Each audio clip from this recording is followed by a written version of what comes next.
My final thoughts before the Bills face the Commanders, an injury update with Dr. Kyle Trimble of Banged Up Bills, and my 5 predictions for Sunday afternoon are all coming your way today on Locked On Bills.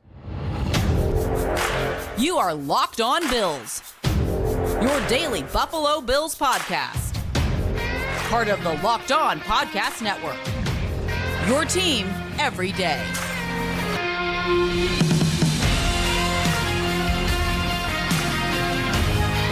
What's up, Bills Mafia? It's Joe Marino, author of Go Bills and Buffalo's Run, also the co-host of the Locked On NFL Scouting podcast, and I'm your host of Locked On Bills. Want to thank you for making Locked On Bills your first listen every day, and a big welcome and shout out to our everydayers. You know who you are. Those of you who never miss a single episode, I appreciate y'all being here very, very much. I'd also like to invite you to subscribe or follow for free on YouTube or wherever you listen to podcasts. We're part of the Locked On Podcast Network, your team every day. Well, folks, it's time for our last conversation before the Bills face the Commanders in Week 3. The Bills looking for their second win of the season and to hand the Commanders their first loss of the season. So I'm going to deliver my final thoughts. Then we're going to talk to Dr. Kyle Trimble of Banged Up Bills about the injuries and kind of a weird week of injuries where it started off pretty concerning on Wednesday, finished off on Friday, looking pretty good. So we're going to get into all of that. And then, of course, 5 predictions for what I think is going to happen on Sunday afternoon. And I've got some interesting stuff cooked up for that. Let's start with final thoughts. And in final thoughts, I typically will also get to some of the newsy things that happened throughout the course of the week that I didn't have a chance to comment on during our regular programming. But I do want to start with some of that newsy stuff and acknowledge that Josh Allen was named AFC Offensive Player of the Week for his performance against the Las Vegas Raiders. It's the 11th time in Josh Allen's career that he's received Player of the Week honors, and that also passed Jim Kelly for the most Player of the Week awards in team history. So they were tied at 10. Josh Allen now has 11, and that's more than any other player in franchise history. Josh Allen also has the most Player of the Week awards in the NFL since he entered the league in 2018. He has 11. The next closest is Patrick Mahomes with 9.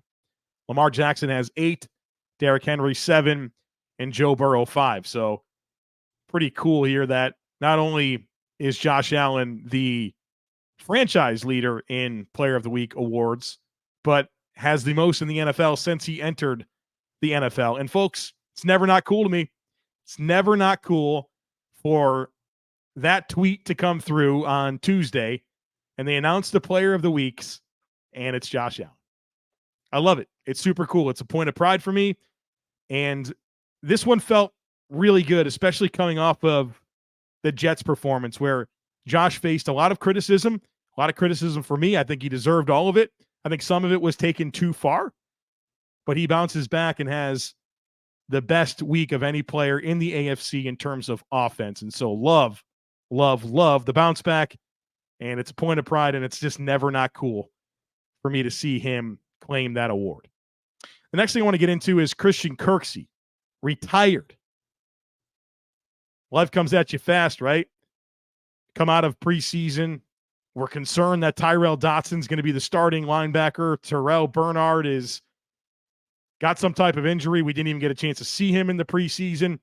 And we're begging Brandon Beane to sign Christian Kirksey because he's the only chance we have at some reasonable player to play middle linebacker for the Bills. And then he does. And then fast forward like 3 weeks and Christian Kirksey decides to hang him up. And obviously, this is a hit to the Bills. It hurts their linebacker depth. And the corresponding move here is that the Bills signed A.J. Klein to the practice squad. And I'll tell you what, A.J. Klein's presence on this roster, it just feels inevitable, right? How could you imagine a Bills season without A.J. Klein? He feels like an inevitable piece of the pie. I'm glad that they brought him back because of the familiarity. But in all honesty, the Bills' linebacker depth does take a hit. And ideally, we never have to see it, right? Ideally, Terrel Bernard continues to play at the level that he has to this point and becomes an outstanding linebacker for the Bills for a long time, and there's no injuries. But Bernard does have an injury history. That's something I'm mindful of. And I'm concerned about the depth because now you're one snap away from Terrel Dotson being your Mike linebacker. Now, if that does come to fruition, if that happens, I think the Bills will very clearly lean into Taylor Rapp for more of the passing downs, right? Terrel Dotson's a fine downhill player, and he can come in and do that. And then on long and late downs and obvious passing situations, I think you lean into Taylor Rapp and you restore the athleticism and the pass coverage ability. Not ideal, especially with what we've seen from TB in terms of pass coverage and run defense, but I think that's kind of the plan. But, ideally, we never get to the point where we're concerned about it or we wish Christian Kirksey was around. It was nice to have him, but obviously he's assessed his own personal situation, and for whatever the circumstances are, this is it for him. And, obviously respect his decision. Was really cool to hear Sean McDermott talk about it and really speak very complimentary of what type of impact he had in just a few short weeks. And, he's always known for a high character, was a 2-time Walter Payton Man of the Year award nominee. He came in with a lot of rave reviews for his character. And it sounds like in a very short amount of time, he made an impression on the Bills, but, he certainly assessed his own situation and realized that he needed to retire. And so obviously respect his decision. You certainly hope that we remain unconcerned about the Bills at middle linebacker. The next thing I want to mention are a couple of dynamics of this game against the Commanders. And one thing that I'm obviously thinking a lot about entering this contest is the weather. There's a tropical storm coming through kind of the East Coast and certainly going to hit the DMV area. And it's going to be wet and rainy in the days kind of leading up to the contest. And then even on game day, there's a chance for some wet conditions, right? I mean, it's going to be a lot of water to deal with. That's expected to come through. And not that I'm expecting a tropical storm during the Bills game based on the weather reports as the recording of this podcast. There is a chance for some afternoon showers.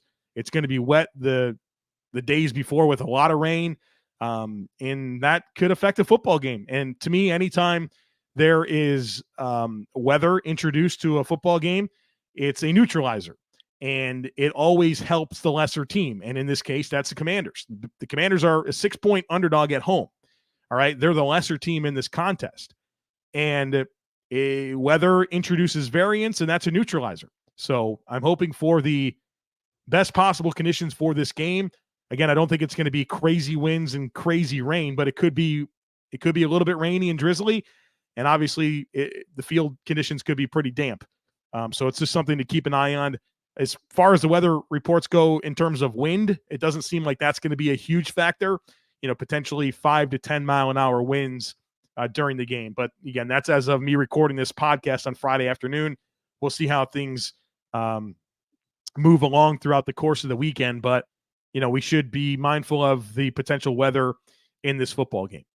And the last thing that I'll say here in my final thoughts segment is there's a piece of this Washington game that I really like because it happens before the Bills play Miami next week. And obviously we'll have all kinds of conversations next week about Miami.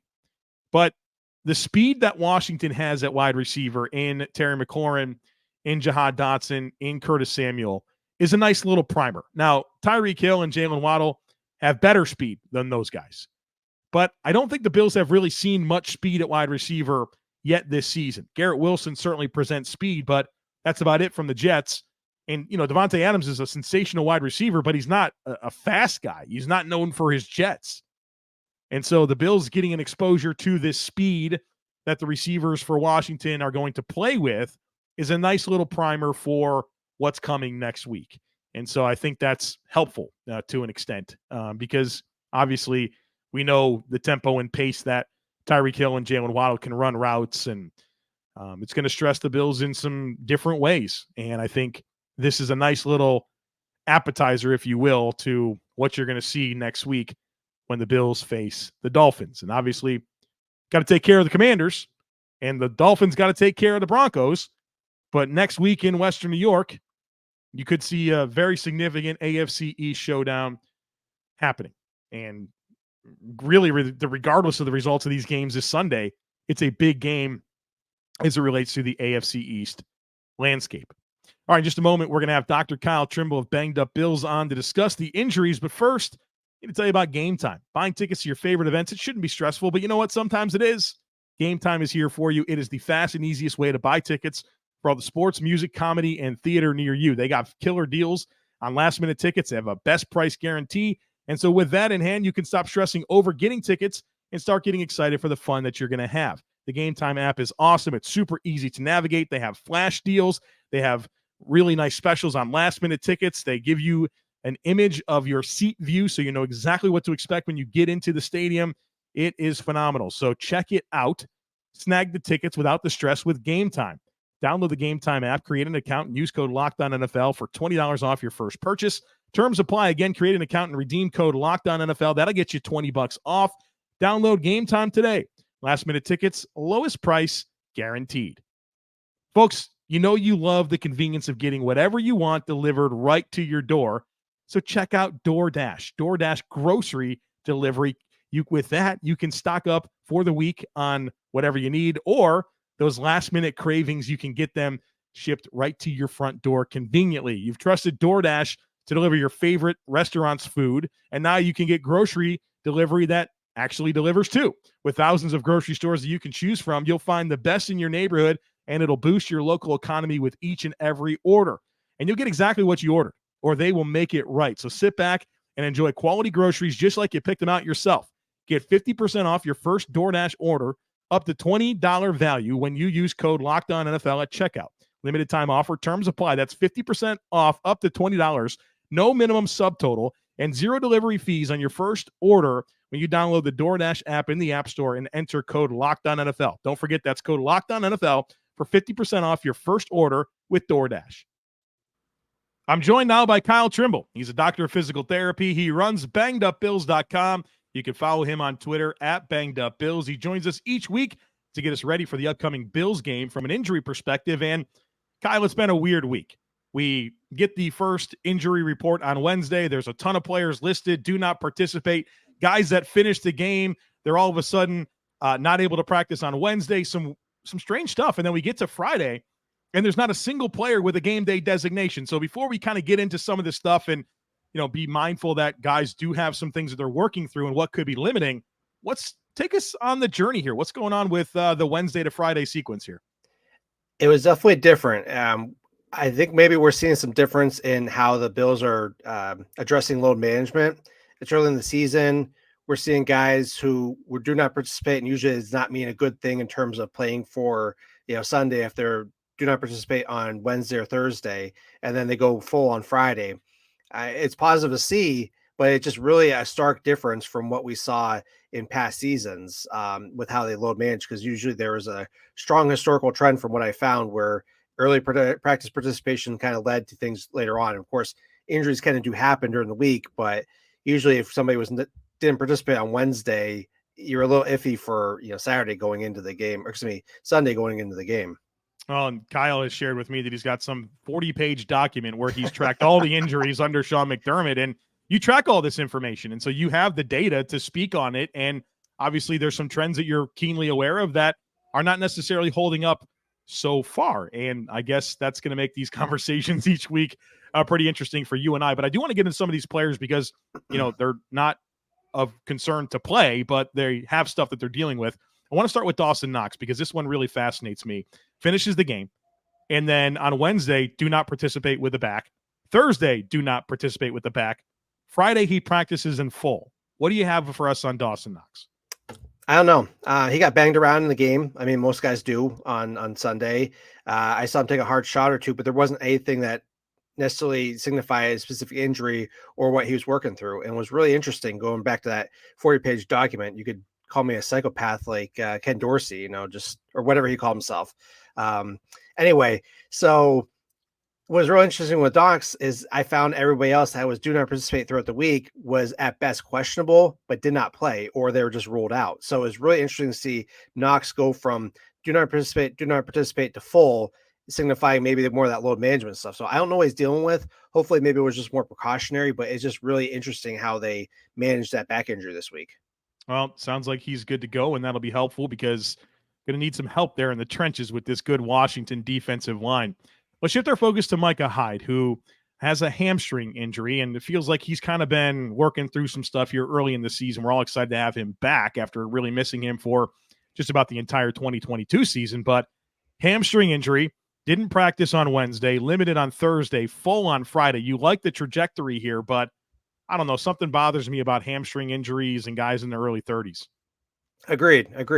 And, he was working through some other stuff earlier in the year, 2 weeks ago when he was on the report for back injury. So you got to wonder if maybe something was lingering. We don't know that for sure.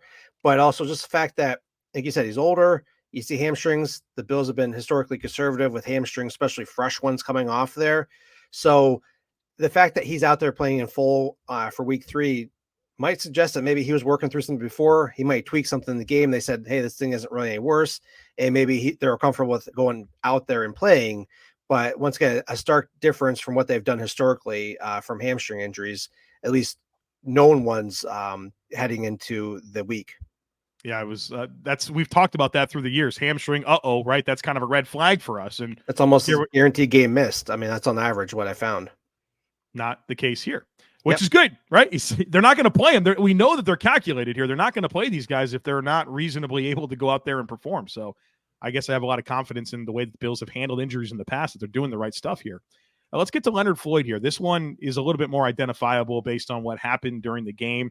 Had an ankle injury, only played a few snaps kind of early on, and then he missed the rest of the game. Shaq Lawson wound up playing quite a bit in relief of him, but Leonard Floyd ankle injury, didn't practice Wednesday, limited Thursday, full Friday. He's got a bit of a history here. So let's get caught up on Leonard Floyd and his ankle.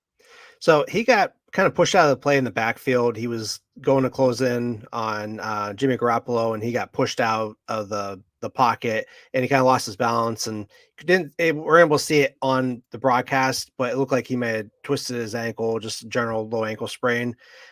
He does have a long history, or somewhat long history, of the ankle injuries. So he had an injury back in 2021 with the Rams, and it kind of lingered all year. And then 2022, he got underwent surgery off season. That kind of lingered in training camp, and he kind of worked through that there. So the fact that he has another right ankle sprain might suggest it's more of a chronic thing, and he might just acutely injured it, and then he kind of just has to work through that there. The one benefit with those chronic injuries, I should say, is that they might appear more severe at the time, and you might need some rest, but then your body kind of bounces back as like, oh, damage has already been done. We know how to manage this. And that might be the case there. I'm sure his ankle is going to be taped up, and he's going to need a nice, good warm up, but I'm really not too concerned about Floyd, especially with the no game day designation. Well, and if I recall correctly, they were taping him up during the game on Sunday, which is a signal to me that we'd want to see if we can get you back out there. It wasn't like, okay, that's it, you're done for the day. And maybe the game script kind of played into him not needing to play anymore against the Raiders. They won 38-10. Absolutely. Yeah. So, I mean, who knows? We'll see what happens with him, but they might limit his snaps. That's about the only thing I can think of that we can't account for right now. Terrel Bernard. People yell at me because I emphasize the Bernard. I don't know. People yell at me for the way I say things all the time. I'm over that. But TB, that's what I'm going to go with. TB, the Bills' middle linebacker, and suddenly one that we're quite satisfied with. It's been quite the development to see what he's shown us through 2 games. Limited Wednesday, Thursday, practicing full on Friday with a knee quad designation. What can you tell us about TB? The big thing with TB is whether this was the same side he had his hamstring on during the preseason, or if it was the opposite leg. We don't know. Once again, he's a very physical player. He took some shots in the game. There really wasn't anything to indicate what happened to suffer a quad knee, but the fact that they also called this a lower leg on Wednesday might be more of the contusion variety, which would also imply why he's able to play through this. Because if it was more of a sprain or strain, I would expect at least a questionable designation or them holding him out. But considering the depth at middle linebacker with Tyrell Dodson, which isn't great, AJ Klein, who just came back, and Christian Kirksey, who retired, if it's more minor, then yeah, you're going to get him out there, then something you're going to try to play through and potentially hurt worse. What's going to be fascinating about this situation is we know some guys have some stuff that they're working through, but what we do expect them all to play. We've seen the same group of inactive players now 2 weeks in a row. If that changes and you see maybe a player at a position where there's a guy with a designation or, an injury, nobody has a designation, but we know that they're working through something, that could give us an indication as to, okay, we're a little bit concerned. So I'm going to be paying close attention to the inactive report and see if it's chalk compared to the first 2 weeks, or is there something about these players that we just discussed that leads to a guy being active that hasn't been over the first couple games. As for the Washington side of things, they look to be in pretty good shape. Logan Thomas, their tight end, their starting tight end, he won't play. He's already been ruled out with a concussion. But they only have 2 more players with the designation. Cameron Curl, starting safety, Curtis Samuel, their third receiver. They didn't practice on Friday due to an illness. They're probably going to be fine for Sunday. So 2 pretty healthy teams entering Sunday afternoon. Absolutely. And the weather is not supposed to be great. So if it's going to be poor footing, I'm really hoping that there's not going to be any new, significant injuries. There might be some strains, minor things like that, but it should be hopefully a clean game from an injury standpoint. As for clean from a mud standpoint, good luck. Yeah, it's a natural surface there, regular grass there at FedEx Field. So we will obviously pay close attention to that. And obviously we want this team coming out of this game healthy, because I think most people know what's coming next week, a home date against the Miami Dolphins. So a healthy football team going into that will be important. And look, if you guys want injury news on the Dolphins and other teams in the AFC East, Dr. Kyle Trimble, he delivers that as well. Make sure you follow him in on Twitter at Banged Up Bills. He gives you all the nuggets there as well. I know that we'll be paying attention to what's going on in Miami as well. So Dr. Kyle Trimble, always appreciate your time and your expertise, and we'll do it again next week. Thank you, Joe, and go Bills. Folks, you have to check out Prize Picks. Prize Picks is the largest independently owned daily fantasy sports platform in North America, and it is easily the most exciting way to play DFS. The format is incredible. I love it. It's just you versus the numbers. It's not you versus thousands of other players, including pros, including sharks. It's just you versus the numbers. All you do is you select 2 or more players, you pick more or less on their projected stats, and you place your entry. That's it. Doesn't take long. You can make an entry in under a minute, and then when you win, the withdrawals are super quick and super easy. I love watching football. Love it even more when I have a Prize Picks entry going into the game. It just makes it that much more exciting to watch. So go to prizepicks.com/LockedOnNFL and use code LockedOnNFL for a first deposit match up to $100. Again, that's prizepicks.com/LockedOnNFL. Use our promo code LockedOnNFL for a first deposit match up to $100. Prize Picks, daily fantasy sports made easy. All right, folks, we're going to get into my predictions here.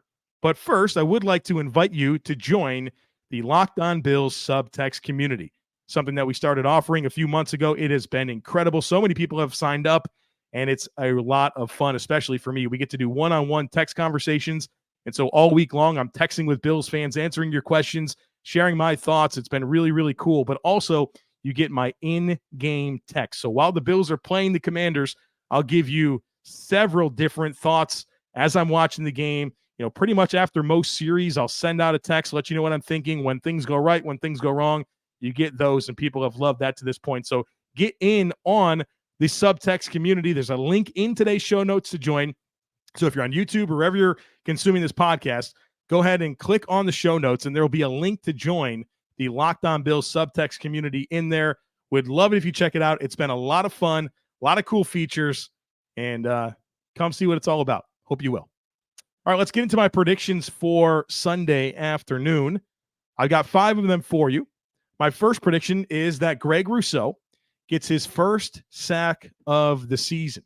He's been really, really close. He's played good football all season long. His run defense has been elite. Yeah, I'll say it. His run defense has been elite. But I think he gets that first sack of the season this week. The Commanders have been vulnerable on the edges. Andrew Wiley at right tackle, Charles Leno at left tackle. They've given up some stuff this year, and I thought the Broncos last week really gave them a lot of trouble. And I think Greg Rousseau and Leonard Floyd can do the same this week for the Bills. But I think Greg Rousseau definitely logs that first sack of the season this week and gets Sam Howell down on the ground. He's been sacked. We talked about it. Sam Howell's been sacked 10 times already this season, being sacked on over 12% of his dropbacks. Time for the Bills to pile up some sacks. I think Greg Rousseau gets one of them on Sunday. Number 2, I think the Bills get their first non-linebacker interception of the season. The Bills have caused 4 turnovers this year. 3 of them have been an interception by a linebacker, 2 by Matt Milano, 1 by Terrel Bernard. And then, of course, the Dane Jackson forced fumble and Taylor Rapp recovered it. So there's your 4 turnovers so far this year. And none of them are an interception by a non-linebacker. So I think you're going to see a defensive back get an interception this week. maybe a defensive lineman, but I'm really kind of thinking whether it's Taron Johnson, Trey White, Christian Benford, Jordan Poyer, Micah Hyde, one of those guys, somebody that doesn't play linebacker for the Bills, is going to pick off a pass on Sunday afternoon. So that is my second prediction. A non-linebacker interception happens on Sunday. Number 3, I think this will excite some people. I am predicting that we see Dalton Kincaid's first NFL touchdown. I think it happens this week. I think there's going to be some good opportunities for him in this game. I don't necessarily love the depth of Washington's secondary, and I think that he can get into some favorable matchups to find pay dirt. And you saw he got targeted last week by Josh Allen in the end zone. Kind of a tough situation where I know it would have been a really tough catch to make, but I think he hauls one in and he scores his first NFL touchdown on Sunday afternoon. So my third prediction, Dalton Kincaid's first NFL touchdown. My fourth prediction, Deontay Hardy. I think he has 40 or more yards from scrimmage in this game.